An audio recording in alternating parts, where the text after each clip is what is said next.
Welcome to our lecture online. Our next example of how to factor a trinomial in the form ax squared plus bx plus c is a little bit more challenging. And the reason why it's more challenging is because the numerical coefficients of each of the terms, they're bigger, and that always makes it more complicated.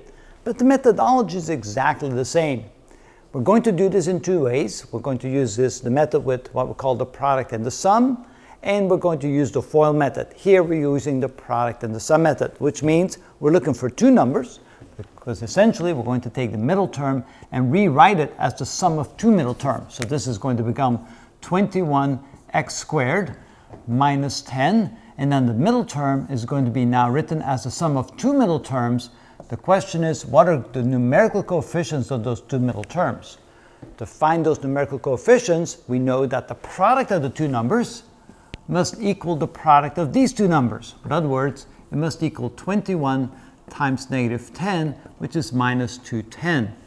The sum of the two numbers must equal this numerical coefficient here. The sum must equal minus 29. So which two numbers will multiply together, give you minus 210, and when added together give you a minus 29?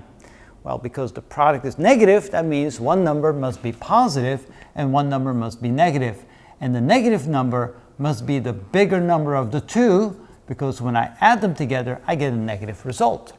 So we can start with a number one bigger than this, minus 30, and a positive 1. When I add these two together, I get minus 29. When I multiply, I get minus 30, which is by no means a negative 210. So that's not the right combination. How about the next set?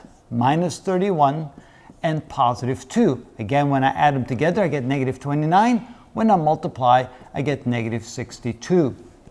So you can see that's the pattern, but it looks like I need to maybe jump ahead a little bit more. How about the number minus, let's say, 34 and positive 5? I can try the ones in between, but it looks like I wouldn't get there quick enough. How about this right here? When I add these two together, I get negative 29. When I multiply, I get minus 170. It looks like I'm getting closer, so I'm at least on the right track. Let's try the next combination, minus 35 and positive 6. When I add them together, I get negative 29. When I multiply them together, I get minus 210.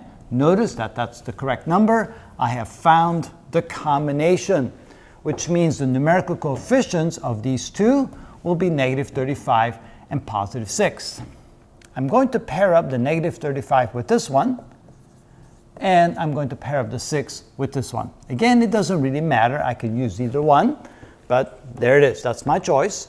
Now I'm going to group the first two terms together and the last two terms together. And I'm going to factor out what's common with those two terms. What's common here would be a 3 and an x, so 3x, and I'm left with a 7x plus 2. Here I can factor out a negative 5, so minus 5, and I'm left with a positive 7x plus 2. Notice in the two terms right here, I have a common factor of 7x plus 2. I can factor that out, and so you can say that this is the combination 7x plus 2, and what I have left is 3x minus 5, and this is the factored form of my original problem. So that's how we use the product and the sum method, by separating the middle term into two middle terms, using the coefficient of two middle terms by the two numbers whose product are equal to minus 210 and whose sum are equal to negative 29. And that is the systematic way in which you get the result like that. That's how it's done.